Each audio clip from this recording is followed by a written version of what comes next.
आजकल सिवान के एक मोहल्ले में लगा बैनर काफ़ी चर्चा का विषय बना हुआ है।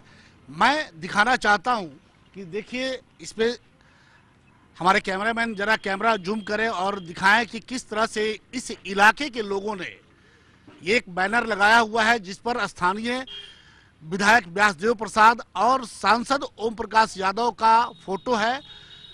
और इन लोगों का कहना है, बैनर पे लिखा हुआ है, हमारे जनप्रतिनिधि लापता हैं। आसी नगर की टूटी फूटी गंदगी भरी सड़कें जिस किसी को भी मिले कृपया आसी नगर में भेजने की कृपा करें।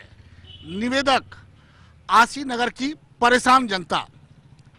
अब इस तरह से जो बैनर लगाए गए हैं वो चर्चा के विषय बनना ही था और यही कारण है कि लोग ये कह रहे हैं कि इस इलाके को यहाँ के जो भी जनप्रतिनिधि हैं, चाहे वो सांसद हैं, विधायक हैं या फिर वार्ड पार्षद हैं, इन लोगों ने सौतेला व्यवहार किया। न यहाँ सड़कें बनी, न ही यहाँ नालियाँ बनी। जो सुविधा होनी चाहिए थी नगर परिषद की, जो सुविधा होनी चाहिए थी विधायक फंड की, जो सुविधा होनी चाहिए थी यहाँ के स्थानीय सांसद की तरफ से, वो सब इन्हें नसीब नहीं हुआ। और यही कारण है कि इन लोगों ने एक बैनर लगा दिया कि जनप्रतिनिधि जो हैं वो गायब हैं। हालांकि एक बात हम आपको बताना चाहते हैं कि इस देश के प्रधानमंत्री नरेंद्र मोदी लाल किले की प्राचीर से ये कहते हैं कि हम 125 करोड़ हिंदुस्तानियों के नेता हैं। वो ये नहीं कहते कि जितने लोगों ने वोट दिया है मैं सिर्फ उनका नेता हूं। और वो ये भी कहते हैं कि मैं सेवक हूं उनका, 125 करोड़ हिंदुस्तानियों की, और सबका साथ सबका विकास। लेकिन अब ये समझ में नहीं आता कि फिर अगर सबका साथ और सबका विकास, तो आसी नगर क्या हिंदुस्तान से बाहर है या सिवान से बाहर है? फिर ये सड़कें क्यों सुनी रह गई? क्यों नहीं यहाँ पे विकास इस गली तक आया? क्यों नहीं जो नालियां बननी चाहिए थी, जो और अन्य वार्डों में बन रहे हैं, वो यहाँ तक आया? कई वार्डों का आलम यह है, जो हम लगातार देखते हैं, कि काम करने का वहां पे काम नहीं है। उस वार्ड का पैसा किसी दूसरे वार्ड में जाता है, लेकिन उससे भी महरूम है ये वार्ड। यहाँ बहुत से लोग खड़े हैं इस इलाके के। हम इन्हीं से अब बात करते हैं कि आखिर ऐसा सौतेला व्यवहार क्यों? आप बताइए कि जिस तरह का ये बैनर आपने क्या सोचकर लगाया है? सर, हम लोगों ने सोच के इसलिए लगाया है कि यहाँ पे आज तक हम लोग भी यहाँ रहते हुए 17-18 साल हो गया, कोई भी जनप्रतिनिधि ये देखने नहीं आया है कि यहाँ इन लोगों का क्या हाल है, कैसे ही लोग आते जाते हैं। हम लोग सर इतना पानी पार करके आए गए हैं। ये अभी तक हम लोग बहुत सारे वार्ड पार्षद या नगर परिषद, यहाँ तक कि डीएम ऑफिस, सब जगह हम लोग गए, वहाँ पे किसी तरह का कोई सुनवाई नहीं हुआ। वहाँ से बोला गया ठीक है, हम लोग वार्ड पार्षद से बात करते हैं। वार्ड पार्षद बोलते हैं कि हमारे पास फंड नहीं है, हम किस तरह, और बाकी और जगह उनको लगाने के लिए हर तरह का फंड है। यहाँ पे किसी तरह मतलब हम लोग के साथ सौतेला व्यवहार हो रहा है, ये हम लोग मान रहे हैं। और जनप्रतिनिधि तो पूछने ही नहीं आए। हम लोग कई बार, कभी सांसद या विधायक जब आपके वार्ड पार्षद ने कहा कि पैसे नहीं है, फंड नहीं है हमारे पास, तो कभी आप लोगों ने सांसद या विधायक से मिलने का प्रयास किया? जी हम लोग मिले हैं सर, दो बार मिले हैं, सांसद से भी और आपको विधायक जी से भी। लेकिन बोले कि ठीक है, हम आकर वहाँ पे देखेंगे। अभी तक लेकिन कभी नहीं आए। कभी देखने आए? कभी नहीं आए सर, अभी तक नहीं आए। ये समस्या है। वोट के समय में जिस गली में नहीं जाना चाहिए, हमें लगता है कि उस गली में भी नेता जाते हैं। मैं किसी का नाम नहीं लेना चाहता, लेकिन जैसे चुनाव आता है, एक एक घर उनको याद होता है, एक एक घर के लोग उनको याद होते हैं, और पता होता है कि कहाँ हमें जाना है, किन लोगों से मिलना है, जिनको वो जो वोट उनको नहीं देते हैं उनके घर भी वो चले जाते हैं। लेकिन जब काम की बारी आती है तो सिर्फ आश्वासन आश्वासन और सिर्फ आश्वासन। हम यहाँ और लोग हैं, आप बताइए क्या समस्या है? क्या ये बोर्ड आपने लगा दिया, कैसे बोर्ड लगा दिया? हम लोग ने इसलिए लगाया कि यहाँ तक आज तक कोई विधायक न एमपी आया देखने के लिए कर हम लोग की समस्या में। बरसात के दिन में नाली का पानी बाहर आ जाता है, हम लोग को नमाज पढ़ने जाने में दिक्कत होता है, बहुत परेशानी होती है। और रिक्शा तक यहाँ अंदर तक नहीं आता, रिक्शा वाला सीधे बोलता है कि हम अंदर नहीं जाएंगे। लोग परेशान रहता है हमेशा। और लोग जब तबीयत खराब होता है तो बहुत तकलीफ से यहाँ के लोग झेलते हैं। बहुत सारा दिक्कत हो रहा है यहाँ पे अभी। इसीलिए हम लोग बैनर लगाएंगे, कम से कम यहाँ के सांसद और विधायक आके देखे कि हम लोग किस परिस्थिति में हैं अभी तक। तो कभी आए देखने के लिए? अभी तक तो नहीं आए। आपको क्या लगता है कि इसके पीछे क्या कारण है, क्यों नहीं देखने आए? आप इतने लंबा समय 10 साल 12 साल से बोल रहे हैं कि कोई विकास का काम नहीं हुआ, आखिर क्या कारण है? वो तो आज तक तो पूछने तक नहीं आए कि यहाँ के लोग किस तरह रह रहे हैं। और वार्ड कमिश्नर के पास एक बार गए तो वो सीधे बोलते हैं कि हम इधर काम कराएंगे ही नहीं, हम सीधे बोलते हैं। क्यों, क्या कहा? वजह आपने नहीं पूछा? बोलता है कि इधर का लोग वोट नहीं दिया है। वो सीधे बोलता है कि इधर का वोट नहीं दिया है। यही का मुख्य कारण यही है। हाँ जी। नाम बता दीजिए। मेरा नाम मोहम्मद सुहैब आसीनगर।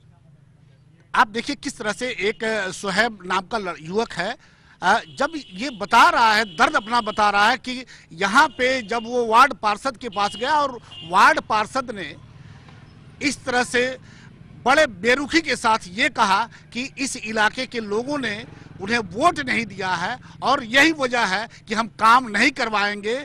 ये समझ में नहीं आता कि आखिर ऐसे लोग जीत कर कैसे जाते हैं जो यहाँ पे वार्ड पार्षद हैं, चाहे वार्ड में या फिर कहीं भी। ऐसे लोगों को जनता आने वाले दिनों में, चूंकि जनता अब जागरूक हो रही है धीरे धीरे, आने वाले दिनों में जनता ऐसे लोगों को आईना जरूर दिखाएगी। आप बताइए, जिस तरह से आपको क्या लगता है कि क्या वोट नहीं देना ही सिर्फ एक कारण है या इसके पीछे और कोई कारण है? देखिए, पहली वजह तो ये है कि यहाँ के राजनीतिक जो है वो लोकतंत्र की परिभाषा अच्छे से जानते नहीं हैं। जब आप चुनाव लड़ते हैं और आप किसी एक क्षेत्र से आपको वोट नहीं मिलता है, फिर भी आप जीतते हैं, तो इसका मतलब ये नहीं हुआ कि आप सिर्फ जीते हुए लोगों का ही प्रतिनिधित्व कर रहे हैं, आप उस पूरे क्षेत्र का प्रतिनिधित्व कर रहे हैं जिसमें आपके वोटर भी हैं और आपको वोट करने वाले नहीं भी लोग हैं। तो ये एक सोच जो है इनके मन में बैठ चुकी है कि हमको वोट नहीं मिला तो हम इधर काम नहीं करेंगे। अगर ऐसा चलेगा तो आधा हिंदुस्तान जो है वो विकास से महरूम रहेगा, क्योंकि लोकतंत्र में सब लोग एक ही पार्टी को वोट नहीं करते। दूसरी चीज़ है कि सौतेला व्यवहार यहाँ होता है सिर्फ इस वजह से कि एक कम्युनिटी बेस्ड इलाका है। ये इलाका जो है एक अल्पसंख्यक मोहल्ला है और इस वजह से यहाँ के प्रशासन या लोकल जनप्रतिनिधि इस पर ध्यान नहीं देते हैं, इसको बायकॉट करते हैं, क्योंकि उनको लगता है कि वो ये एरिया उनके लायक नहीं है या उनका वोट बैंक नहीं है। हो सकता है कि ये एक मिथ है। देखिए, हमारे लोकतंत्र में जो मतदान होता है वो गुप्त होता है, तो मैंने किसे वोट दिया सिर्फ मैं ही जानता हूँ। आप मुझे ब्लेम नहीं कर सकते हैं कि आपने मुझे वोट नहीं दिया। अगर मैं आपको आके ये कहूँ कि मैंने इसकी पहचान वो धर्म के आधार पे करते हैं। जी बिल्कुल, ये इलाका इस तरह का ही इलाका है, फुल्ली मुस्लिम कम्युनिटी एरिया है और इस वजह से बहुलता है यहाँ पे मुस्लिम समुदाय की, इस वजह से इस एरिया को अछूत बना के रख दिया गया है। यहाँ कोई काम नहीं किया जाता है। और देखिए, काम करने वाले, जैसे आपने बताया कि वार्डों में पैसा नहीं तो दूसरे वार्ड से पैसा लेकर लोग चले आ रहे हैं, और यहाँ अगर वो चाहते तो बहुत सारा काम कर सकते, लेकिन उनकी जुबान पर सिर्फ बहानेबाजी है। और कभी इन सारी समस्याओं को जनप्रतिनिधि से हट करके आपने जिला प्रशासन के जिला अधिकारी या और भी लोग हैं उन लोगों से कभी मिलने का प्रयास किया? जी, हमारे भूतपूर्व डीएम साहब थे महेंद्र कुमार जी, हम उनके पास हम लोग गए हुए थे। उन्होंने हमारे सामने फ़ोन करके आदेश दिया था नगर पालिका के कार्यपालिका अधिकारी को कि आप जल्द से जल्द इसका इंतजाम करें, और वहाँ से रिप्लाई भी आया था कि हम इस पर कोशिश करेंगे। लेकिन अभी उनका तबादला भी हो गया और अभी हमें अब नए सिरे से शुरू करना पड़ेगा। तबादला भी उनका हो गया और अभी तक कुछ कार्रवाई नहीं हुई नगर परिषद की तरफ से।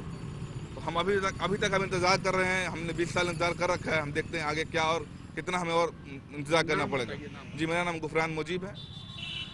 गुफरान मुजीब हैं और जिनसे अभी हमारी बातचीत हो रही थी, और उन्होंने कहा कि जो विकास की जो गंगा है जो अन्य जगहों पे तो बह रही है, लेकिन इस इलाके में आने में उसे परहेज है, क्योंकि एक धर्म संप्रदाय के लोग यहाँ पे विशेष धर्म संप्रदाय के लोग हैं जिनमें शायद लोगों को लगता है कि इन लोगों ने उन्हें वोट नहीं दिया, और यही वजह है जिसके कारण विकास यहाँ पे नहीं। अब हम अपने कैमरामैन से चाहेंगे कि एक बार यहाँ की भौगोलिक स्थिति को बताएं कि किस तरह का। मेरे सामने ये आपको महिला थाना है, सिवान का महिला थाना की बिल्डिंग है, और दूसरी साइड में अनुसूचित जनजाति का एक थाना है, और इसके सामने नालियों की जो हालत है वो आप देख सकते हैं कि क्या हालात है यहाँ पे। इधर सामने नालियों की हालत दिखाई दे रही है आपको। एक डस्टबिन भी यहाँ बड़े तहजीब के साथ रखा हुआ है। 2 दिन पहले इसका खबर आया था कि 6.5 करोड़ का घोटाला है। ये है डस्टबिन, 6.5 करोड़ का घोटाला। स्वीपर बेचारे हैं, वो काम कर रहे हैं, जिनकी ड्यूटी है वो अपना काम कर रहे हैं, लेकिन नालिया की जो हालत है वो जस की तस है। अब मैं उस रोड की तरफ ले चल रहा हूं जहां ये बैनर लगा हुआ है, चर्चित बैनर है। आज पूरे शहर के अखबारों ने भी इस बैनर को अपने अखबार में जगह दिया है। ये सड़क है आसी नगर जाने के लिए, जहां लोगों का कहना है कि यहाँ पे कमर तक, जब बरसात का सीजन होता है तो कमर तक पानी लगता है। सामने जो सफेद बिल्डिंग आपको दिखाई दे रही है वो सिवान के पूर्व चेयरमैन कुर्बान हैदर जी का मकान है, और बगल की जो बिल्डिंग है वो सिवान के पूर्व सांसद मोहम्मद साहबुद्दीन का मकान है।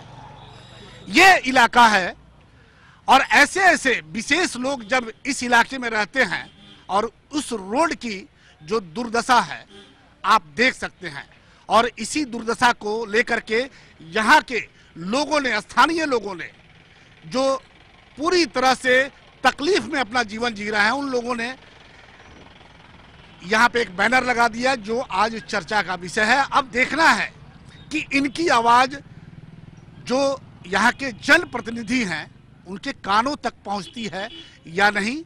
हालांकि हम उनके कानों तक इनकी आवाज पहुंचाने का प्रयास जरूर करेंगे, लेकिन तब देखना होगा कि इनका तकलीफ जो है वो दूर होता है कि नहीं। रमजान का महीना है, 1 महीने के बाद ईद आने वाला है। अब देखना है कि इनके दुख दर्द दूर होता है या नहीं। कैमरामैन आशीष के साथ कैलाश कश्यप, ATN लाइव, सिवान।